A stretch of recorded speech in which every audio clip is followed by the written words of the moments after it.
10টা মহৎ লোকৰ বাণী। মানুহৰ জীৱনৰ প্ৰকৃত বন্ধু বিদ্যা। এই কাৰণে তেওঁক বিদ্বান বুলি কয়।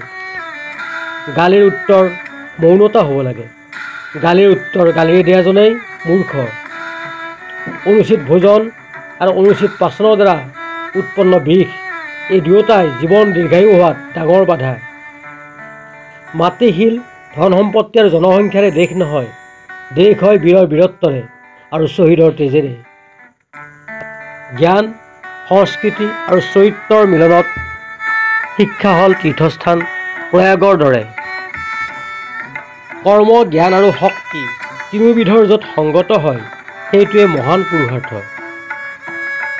মই যদি 100জন নিষ্ঠাৱান কৰ্মী পাওঁ, তেনেহ'লে মই ভাৰতৰ অৱস্থা সলনি কৰি দিব পাৰোঁ।